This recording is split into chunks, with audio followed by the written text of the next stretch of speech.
Boa noite quem está chegando, a Natália, que eu já vejo ali, o Matheus, Caê Lucas, falei com ele hoje, André, boa noite, Carlos, boa noite, vou vendo todos que estão chegando aí.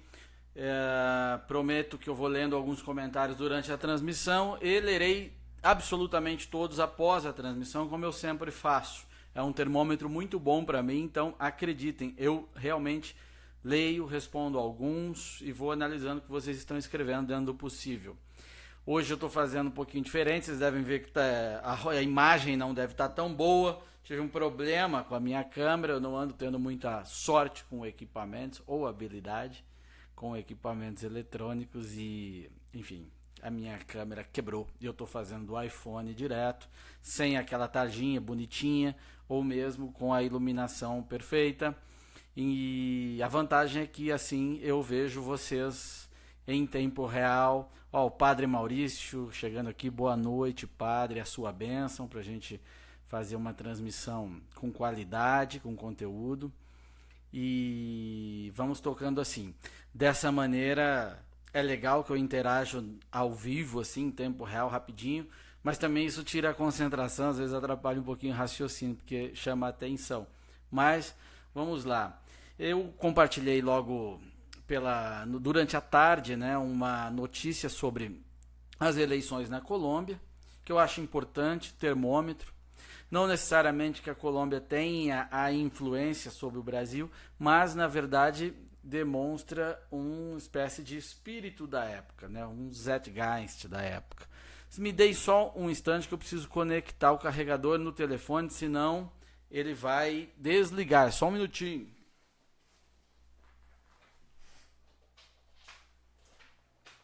Eu esqueci, gente.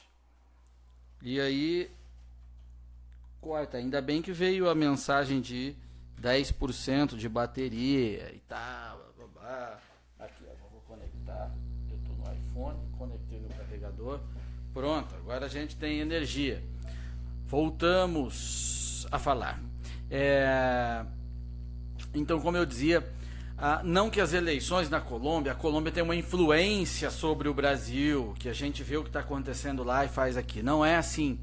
Mas aquilo serve para demonstrar uma espécie de espírito do tempo, de espírito da época, aquilo que está na cabeça das pessoas, porque estamos num mundo onde as coisas estão muito mais próximas, né? E se sempre foi assim, o ambiente forma uma região inteira, um continente inteiro, contamina até hoje, mais do que em qualquer outro tempo. Então, a eleição lá é sim um termômetro daqui com algumas diferenças, e aí eu quero colocar isso. Bom, a chamada direita lá fez quase 50% das cadeiras, né? E além de que as coligações possíveis vai levá-la a ter uma maioria, além dessas cadeiras feitas diretamente.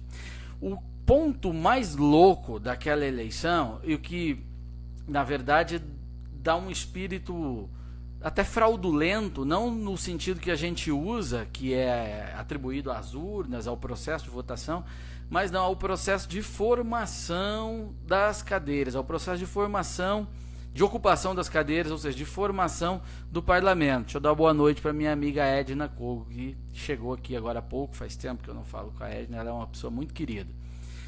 E, enfim, por causa do acordo feito pelo senhor Juan Manuel Santos, presidente da Colômbia, fez com as Farc, com as Forças Armadas Revolucionárias da Colômbia, essa é uma eleição em que as Farc tinham lá, conforme a previsão desse acordo, 10% das cadeiras do parlamento, independente de sua votação. Ela tinha garantido, aliás, 10% não, 10 cadeiras no parlamento colombiano. Para quem não entendeu ainda o processo, havia a guerrilha, que por muitas décadas aterrorizaram a Colômbia, aquela sociedade, a guerrilha comunista, amiga do PT, do Foro de São Paulo, acesso direto a Marco Aurélio Garcia, que morreu. Guerrilha comunista, coisa pesada, narco-guerrilha. E o presidente Juan Manuel Santos fez um acordo com a guerrilha. Vocês deixam as armas e disputem eleições, seguindo o conselho de quem? De Luiz Inácio Lula da Silva.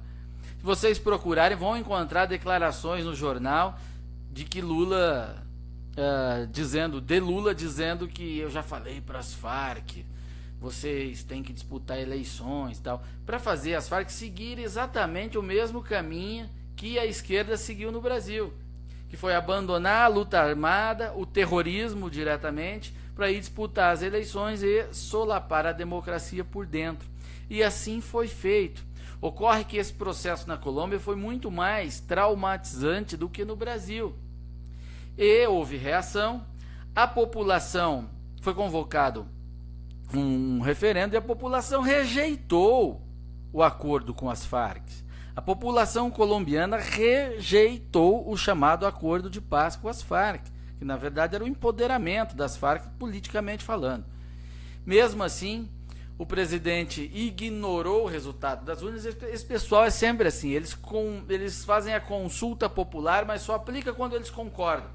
Exatamente como o PT fez aqui na questão do desarmamento. E firmou o acordo e agora aconteceram as eleições. Pelo acordo, as Farc teriam, independente da votação, olha que loucura, 10 cadeiras no parlamento. É para garantir a representação deles. Eles exigiram isso e o pessoal aceitou. Isso é uma loucura porque distorce completamente o sentido de representação. Tanto é que, contados os votos, as Farc obtiveram cerca de 0,49%, o que não é suficiente para fazer um único deputado. Mesmo assim, eles terão essas 10 cadeiras. Então, o acordo feito pelo presidente com as Farc é a destruição do sistema representativo colombiano, porque no parlamento, onde os representantes falam em nome dos representados, você tem lá 10 deputados que não foram escolhidos por representado nenhum. Eles representavam, na verdade, um grupelho numericamente insignificante, tanto é que não elegeram ninguém, mas que tinha o poder das armas. Então, ficou um parlamento sui generis. É como se a gente, aqui no Brasil, fizesse um acordo com o PCC e com o Comando Vermelho. Olha, vocês parem de matar gente na rua e disputem eleições. E se vocês não obtiverem votos suficientes para eleger ninguém, vocês têm lá 10 deputados garantidos para você. Aí, o cidadão normal que se candidata senta lá ao lado de um Zé sem voto do PCC. É isso que está ocorrendo na Colômbia, que vai ocorrer na Colômbia. O que, obviamente, não tem como funcionar. E por isso que o acordo tem que ser revisto. Esse acordo, na verdade, tem que ser revogado. E a população colombiana, aquela que foi votar, porque a abstenção lá foi alta, um pouquinho mais de 50%, se não me engano, está dando esse recado nas urnas. Eles não querem Farc, eles não querem narcoterroristas, eles não querem aqueles que destruíram o país, sequestraram pessoas, dilaceraram famílias. Não querem. Ligados a tudo que não presta no mundo afora, a Fidel Castro, a PT, a Lula, a Foro de São Paulo. A população não quer isso. E elegeu uma coalizão que diretamente da urna não sai empoderado até este ponto, mas que pode compor e rever isso, e eu espero que assim o façam, porque esse acordo ele é bizarro. A imprensa chama de acordo de paz, o próprio governo chama de acordo de paz, mas não é. É um acordo para garantir sobrevivência política aos terroristas. Pior do que foi feito no Brasil. No Brasil, os terroristas sobreviveram politicamente com a lei da anistia, mas ela foi ampla e restrita. Aquele foi um acordo que tornou possível transição democrática para o Brasil e tudo certo, que depois a esquerda tentou rever. Lá não. Lá já é para garantir no parlamento. Uma hora eu posso fazer uma transmissão aqui para falar só de como é que foi o processo brasileiro, que é muito interessante e que também teve consequências para o nosso sistema de eleição proporcional. Deixa eu fechar aqui o botão da minha camisa que eu tô vendo agora, tô igual um caminhoneiro aqui, tá? Ficar mais bonitinho um pouco, mais civilizado. E a comparação entre Colômbia e Brasil nesse processo, tanto no deles quanto no nosso de 2018, eles têm mais partidos de direita organizados.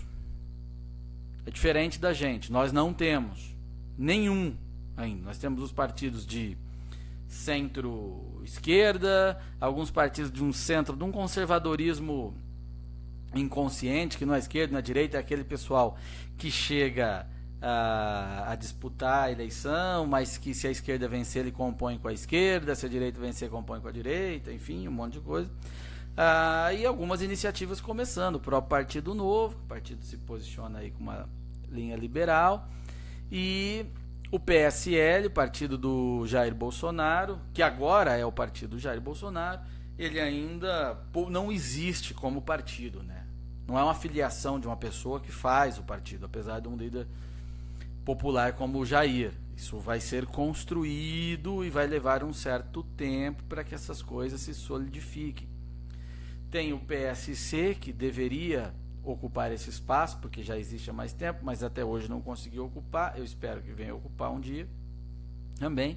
Mas enfim, é tudo muito mais frágil do que na Colômbia. Então, numericamente, eu acho muito difícil que ocorra no Brasil uma vitória da direita para fazer maioria no parlamento, como fez na Colômbia, tá?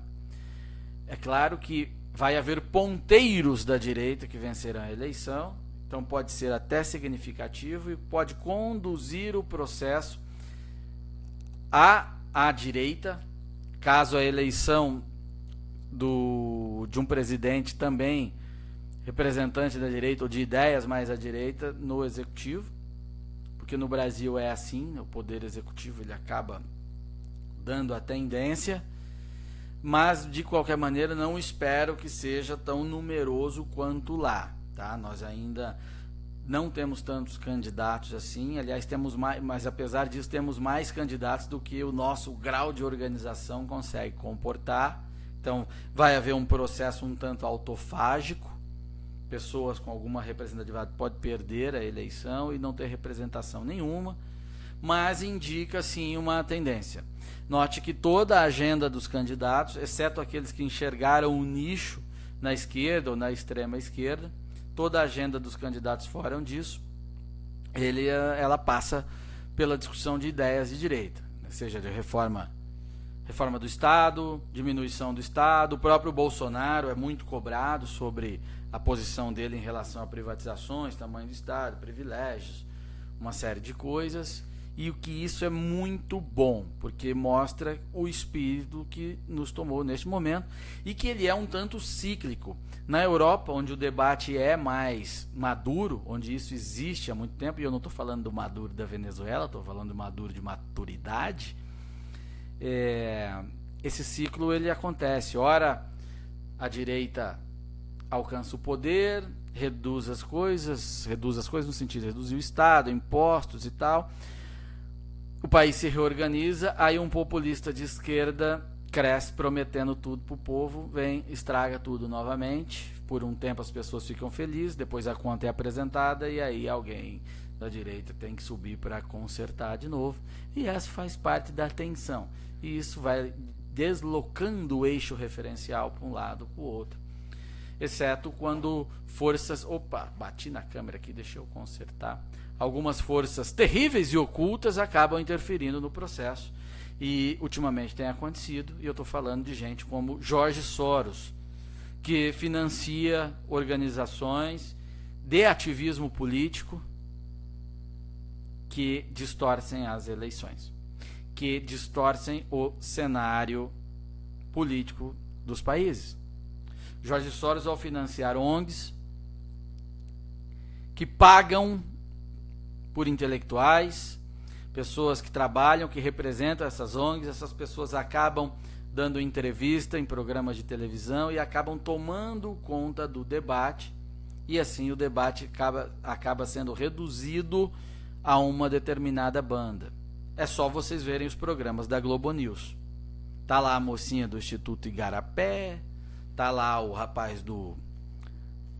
Como é que é? Sou da Vida. Esqueci aquela ONG desarmamentista.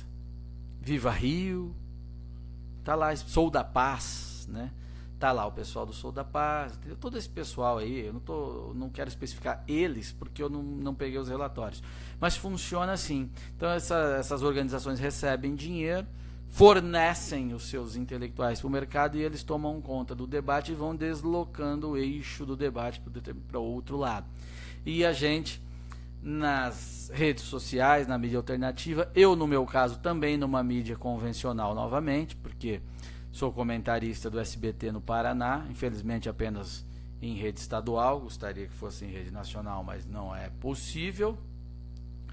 Faço uso, consigo ter um espaço mínimo para fazer o contraponto a essas pessoas, mas eles vão mesmo assim distorcendo tudo, e esses são fatores que influenciam e acabam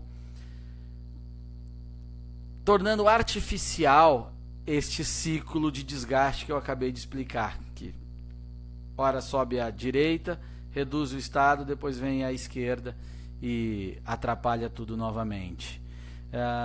As pessoas estão perguntando aqui se eu serei candidato nessa eleição. Sim, eu serei candidato ao legislativo, com toda certeza. Teve uma pessoa que perguntou: você não quer ser candidato a governador do Paraná? Não serei candidato a governador do Paraná.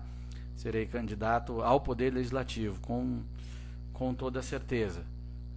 Tenho um trabalho a terminar e assim farei. O pessoal está dizendo aí do Magno Malta, vice do Bolsonaro, candidatura do Bolsonaro. O que eu acho do Flávio Rocha? Eu vejo muita gente eu vejo muita gente criticar o Flávio Rocha por ele ter abraçado Dilma um dia, por ele ter contraído empréstimos ao BNDES. Eu acho isso tudo um pouco bobo. E às vezes essas mesmas pessoas citam Magno Malta como vice, um bom vice para o Jair Bolsonaro. Bom, Magno Malta também abraçou a Dilma, subiu, fez campanha, e agora ele está aí pensando diferente, está arrependido e tal. O Flávio Rocha nem isso fez, mas fez uma posição de empresário, responsável por um grande grupo. No Brasil, o governo é totalmente interventor. Seja lá quem for o presidente, o responsável por 15, 20 mil empregos, ele tem que transitar com o poder, gente. Infelizmente é assim, estou sendo muito sincero. Então eu não condeno o Flávio Rocha por ter feito isso, não. O que importa é a postura crítica do Estado, e ele sempre a teve, é verdade, lá atrás e agora tem. Então é um bom nome dentre o empresariado que está aí se movimentando, mexendo com seus amigos e tal. Então faz bem pro processo, gente. Faz muito bem. Ruim era o cenário que a gente tinha lá em 2002, que não tinha um infeliz para se manifestar por privatizações. Umzinho. Não tinha ninguém. O cara que era o mais liberal da época era o Afif Domingos, veio a ser ministro da Dilma. Há quem diga aí, Flávio Rocha seria um bom vice para o Jair Bolsonaro. Eu também acho. Seria um vice excepcional para o Jair Bolsonaro. E aí tem muita gente que gosta do Jair Bolsonaro, fica batendo no Flávio Rocha. Isso é até estrategicamente não é inteligente, porque você está batendo num cara que pode vir a ser um bom aliado em seguida. Então tem que ter calma com o processo. Mas isso é a visão de quem está jogando o jogo, como é o meu caso. Estou dentro do jogo, e também de analista, que também é o meu caso. As pessoas não fazem essa análise, elas estão vivendo apenas e estão fazendo demonstrando ali a sua agonia, a sua ansiedade, e eu entendo que isso é normal. O Jair Bolsonaro está muito bem em pesquisa. Eu digo pesquisas que a gente faz pela internet, até que eu confio mais do que nas dos institutos. Eu fiz uma pesquisa na minha página, com essa ferramenta aí que tem que dar hashtag e escrever o nome. Então, não são robôs, são pessoas que estão ali mesmo para votar. Mais de 15 mil participações, e deu Jair Bolsonaro com mais de 80%. né? Então, nesta bolha que nós vivemos, e aí eu chamo a atenção de vocês, tem que ter cuidado com a bolha. Na bolha que nós vivemos, o Jair Bolsonaro é disparado o candidato muito forte, com mais de 80% das manifestações. Geraldo Alckmin não teve 1% das manifestações. No meu Facebook, no público que acompanha a minha página, dentre vocês, né, ficou aí do tamanho, ficou menor que o próprio Flávio Rocha, né?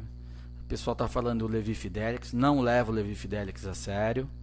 Levi Fidelix, enquanto o PT construía o seu projeto socialista, ele ficava falando de aerotrem. Poderia estar falando de outras coisas, preferiu não fazer. Espero que a conversão do Levi Fidelix ao conservadorismo, à direita, seja sincera. Sempre é tempo. Eu não vou ficar atacando pedra em quem mudou de posição, enfim. Sempre é tempo de acertar. Que bom que estejam acertando. Mas é bom estar atento para a gente medir quem que é oportunista, simplesmente oportunista, e quem realmente faz o trabalho e que acredita no trabalho, não enxerga na direita apenas um mercado. Porque agora é assim, né? É fácil ser. Qualquer um chega aí e fala em privatização, e mete o pau no PT, e elogia o Olavo, e faz tal coisa. Eu queria ver fazer isso em 2010, 2002, 2006, 2007... Depois eu vou postar aqui, eu vou pedir lá no arquivo da televisão e vou publicar a minha primeira participação num telejornal, para vocês verem o que eu falei. Lá em 2010, quando o PT tinha 120%, antes da eleição da dona Dilma ainda. Agora tá fácil. Então isso é bom que as pessoas também fiquem atentas para saber quem são os picaretas e quem são as pessoas de confiança. Ah, mudou de posição. Ótimo. Seja bem-vindo. A verdade não rejeita ninguém. Mas que o povo saiba quem é quem. Normal. É assim que tem que ser. Deixa eu ver o Gladson. O pessoal está gritando aqui: Bolsomito, Bolsomito, Bolsonaro. Bolsonaro é oportunista. Não acho o Bolsonaro oportunista. Acho que o Bolsonaro é um cara que realmente acredita no país e que ele não pensava a respeito dessas coisas, de tamanho de Estado, de reforma da Previdência, divisão estratégica. Não vejo ele como um cara que, em sua longa atuação, pensava isso. Esse pensamento, essas coisas são problemas recentes para o Jair Bolsonaro. Por isso que, às vezes, ele se coloca de forma um tanto confusa. Aí estende a visão de militar dele para outros campos e acaba gerando uma confusão. Mas, por outro lado, vejo ele dando ouvidos a pessoas que entendem dessas coisas e vejo ele assumindo tais posições. Ele ouvindo o Flávio Rocha, ouvindo o Paulo Guedes, vejo ele ouvindo o Adolfo Saxida. Ontem ou hoje mesmo ele publicou uma crítica muito legal à centralização do poder que acontece no Brasil. Então, eu não posso apontar o cara porque ele está dizendo isso agora de é um oportunista, eu nunca disse antes. Sim, agora ele é candidato a presidente e que bom que ele está ouvindo as pessoas certas. Gerou até uma certa discussão na página do meu amigo Hélio Beltrão sobre isso. Tem o dedo do Paulo Guedes, não tem. Olha, para mim não importa. É porque, aliás, demonstra até uma boa coisa. Se ele está ouvindo, se tem o dedo do Paulo Guedes nessa posição do Bolsonaro, demonstra humildade dele em estar ouvindo alguém que sabe mais do que ele sobre determinado assunto. Isso é ótimo. Isso é ótimo. A direita, gente, não é monopólio de um ou de outro. O liberalismo não é monopólio de um ou de outro. O conservadorismo não é monopólio de um ou de outro. As ideias estão aí. E se elas são soluções para os problemas das pessoas, que sejam aplicadas. Não importa por quem. Do contrário, é inverter as coisas. As eleições, elas são para a gente servem para a gente escolher aqueles que a gente acredita que possa vencer e implantar o que é a solução para nós. Se outro começa a implantar, a gente não tem que sabotar as ideias desse cara porque ele não é aquele que a gente gostaria. O que importa é que o problema seja resolvido. Questão de maturidade. Então, que bom que um monte de gente, que esses candidatos estejam assumindo isso. Que o Bolsonaro esteja assumindo isso. O pessoal liberal fica bravo. Enfim, normal. Eu acho que tudo isso faz parte da maturidade dos movimentos, das pessoas, dessa efervescência política que nós estamos vivendo.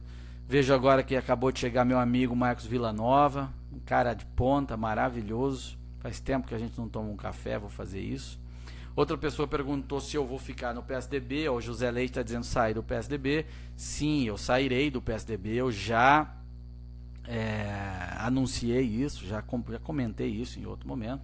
Sairei do PSDB e nos próximos dias anuncio qual será o meu destino. Mas no PSDB eu não ficarei. E já que estamos falando de PSDB, eu quero reconhecer algumas coisas no partido. O PSDB foi muito democrático comigo, viu, gente? Vocês que acompanham meu trabalho há muito tempo sabem, eu sou muito mais conservador que o partido e também muito mais liberal que o partido. E, mesmo assim, o PSDB sempre fez questão de me ouvir enquanto eu estive com o mandato, até depois, nas questões relevantes. E se o partido erra, se tem um monte de defeitos e tal, é fato, mas eles têm essa virtude. O PSDB não é um partido autoritário. Você dizer que o PSDB é um partido autoritário, está falando o que não sabe. Não é verdade. O PSDB é um partido democrata. Eles acreditam nisso. Eles acreditam nisso. Olha, gente, o que eu me posicionei contra coisas que eram bandeiras históricas do partido e em nenhum segundo fui desrespeitado. Isso aqui não é a defesa do PSDB, não. Isso aqui é uma obrigação minha como um homem intelectualmente honesto. Seria muito fácil e conveniente para mim sair batendo no PSDB, acusando todo mundo, FHC, Pacto de Princeton, não sei o que, falar um monte de coisas. Seria muito legal, ia ganhar muitos likes, mas é mentira. Eu não vi nada disso lá dentro e fui respeitado enquanto estive lá. Esse testemunho tem que dar. Fato. Mas acabou.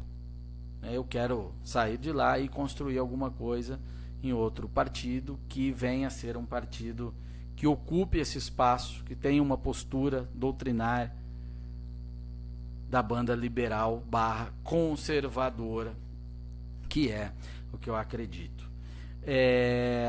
Outro assunto que a gente tem que falar: a paralisação do judiciário por causa do auxílio moradia. Que vergonha! Que vergonha, magistratura! Não façam isso. Os meus amigos, meus conhecidos, que hoje são juízes, eu tenho conhecidos assim, gente que estudou comigo em algum momento, outro que você conheceu depois. Não permitam que os representantes de vocês conduzam vocês a esse erro. A magistratura não pode agir com lógica sindical. É horroroso agir dessa forma. Se acham que o salário não está adequado, e eu acredito que um juiz tem que ganhar muito bem para atrair pessoas que não vão fazer da venda de sentença o seu negócio, para atrair gente de caráter, gente de vocação para a magistratura, que lutem por isso, não pela simples manutenção desse penduricalho ridículo que é o auxílio moradia. E aí vocês agindo com essa lógica sindical. Qual que é a lógica sindical? Eu te dou a força de trabalho e você me dá o dinheiro. Se eu não te der a força de trabalho, aliás, se você não me der o que eu quero, eu não te dou a minha força de trabalho. É lógica sindical, é o operário. A magistratura está agindo assim: se você não me der o auxílio moradia, eu vou parar, não vou dar sentença, não. As pessoas só vão ficar com raiva dos juízes. Os juízes, a magistratura é a elite, a magistratura é a elite do serviço público. Quando ela paralisa, e afeta a vida das pessoas, as pessoas se sentem lesadas não por quem não quer dar o auxílio moradia, mas pelos próprios juízes diretamente. Então não sejam inocentes ou não sejam bobos a esse ponto, senhores magistrados. Se é que tem algum que me ouve, provavelmente tem, que eu sei que alguns acompanham a minha página. Não façam isso. Vocês vão se destruir. É semelhante quando os médicos resolveram paralisar contra os Mais Médicos, contra o programa Mais Médicos. Eu fui um crítico do Mais Médicos. O primeiro, aliás, em televisão, numa mídia de massa. Destruía o Mais Médicos, que era um serviço, um programa para dar dinheiro para Fidel Castro. Mas os médicos acabaram fazendo uma paralisação e, ao invés das pessoas ficarem com raiva do governo que estava sacaneando os médicos, ficaram com raiva dos médicos. E assim vai acontecer com os juízes. Porque também são vistos como a elite do país, assim como os médicos. Então os senhores estão errados. Essa paralisação reduz a magistratura a um sindicato. E a magistratura reduzida, todo mundo perde. Paulo, você está criticando os juízes? Não, eu estou defendendo os juízes. Estou defendendo contra sindicalistas que farão da magistratura uma vergonha. Porque paralisar por auxílio moradia é sim uma vergonha. Outras pessoas pedindo para eu ir para o PSL. Olha, eu não decidi ainda a questão partidária, vou comunicar isso em seguida, tá? Mas, se for para o PSL, se não for para o PSL, é outra história. Eu não dependo de partido para manter a minha postura. A minha postura foi, todo mundo conhece, ela está registrada na internet, no YouTube, em tudo quanto é lugar. Antes de eu entrar na política, eu mantive todas elas ao entrar na política, e entrei pelo PSC. Eu mantive todas elas quando fui ao PSDB, e manterei todas elas ao sair do PSDB e ingressar num próximo partido, e assim será sempre. Será sempre. Eu tenho convicções e não tenho as minhas posições por conveniência. Ah, então por que troca de partido? Bom, o quadro partidário brasileiro é uma salada. Se fosse como nos Estados Unidos, eu teria nascido no Partido Republicano e ficaria lá até a morte, com toda certeza. Aqui é um pouco diferente. Um outro espectador pergunta se eu sou maçom. Não, eu não sou maçom. Conheço maçons, tenho amigos que são maçons. Já palestrei numa maçonaria uma vez. Na verdade era reunião de grandes tendências deles. Fiz uma palestra lá sobre ética, mas eu não sou maçom. Tá? Não sei porque o espectador perguntou isso, mas está respondido. Não, eu não sou maçom. Lá, o Brasil inteiro é Bolsonaro. Rosana, você é muito bom em qualquer partido. Você acrescentará. É isso. E a Rosana entendeu muito bem qual que é a minha postura. Ah, e o Guilherme Boulos. Bom, o Guilherme Boulos, para mim é um vagabundo. Tentei encontrar onde ele trabalha, não achei, apesar de ele ter lá uns livros que ele assina. Mas é um sujeito que vive de praticar crimes. Ele vive de invadir propriedades. E acusou o Bolsonaro de ser um criminoso. Criminoso é o próprio Boulos. Ele estava tentando ali antagonizar com o Jair Bolsonaro para ser alçado ao debate como antagonista do cara que lidera as pesquisas. O Bolsonaro não pode cair nisso. É uma estratégia inteligente por parte do PSOL, mas que não faz sentido. Então o Bolsonaro tem que relevar esse senhor, esse sujeito, mas ele é assim uma aposta da esquerda, uma aposta do PT, que o colocou sim lá no PSOL. Essa é uma manobra do PT. O PSOL é sim só um puxadinho do PT. Os psolistas não gostam que fale isso, mas é verdade. Inclusive foi fundado por petistas, né? Que ficaram envergonhadinhos lá e tal, e voltaram, fizeram o seu próprio cartorinho. Então a esquerda está zerando o seu jogo, a sua estratégia, e eles vão tentar construir o Boulos. O Boulos, escreva o que eu estou falando. Hoje é dia 12/3/2018. O Boulos é o próprio Lula da esquerda, é o próximo Lula da esquerda. Tá? Eles vão tentar construir, o sujeito não é para agora, é para daqui 2 ou 3 eleições. Escrevam o que eu estou falando, depois me cobrem. Eles estão em fase de reiniciar o sistema. E assim farão. E ele não tem nenhuma chance eleitoral. Isso é uma construção histórica. O que a esquerda tem e que a direita não sabe fazer é essa perspectiva histórica. A esquerda pensa de forma atemporal. A direita consegue... A direita que surge, que está ansiosa, nós aqui, ela está pensando em 2018, como se o mundo acabasse em 2018. Não, o mundo não vai acabar em 2018, o Brasil não vai acabar em 2018, e é preciso pensar em mais longo prazo. E a esquerda faz isso. Daí a dificuldade de muita gente da direita conseguir interpretar as ações da esquerda e ter com a direita uma postura inclusive autofágica, destrutiva. Se você não concorda com todas as vírgulas ali, você não serve, tem que ser destruído e tudo mais. E não é assim. Sim, eu sou suplente, estou na suplência de deputado, tá? Eu fui eleito suplente pelo PSC, depois mudei pelo PSDB em razão de uma costura regional e, enfim, agora tem a janela, eu posso trocar de partido e até continuar com a hipótese de assumir o mandato novamente ainda este ano, apesar de eu não acreditar e nem contar com isso. Eu acho que já conversamos bastante por essa noite, né? Eu vou encerrar por aqui.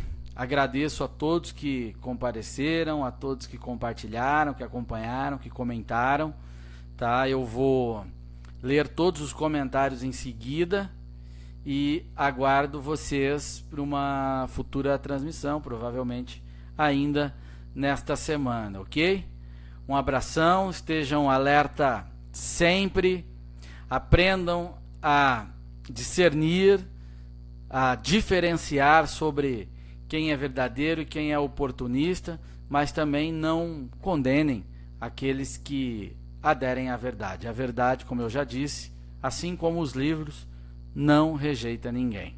Ok? Até a próxima, boa noite, um abraço.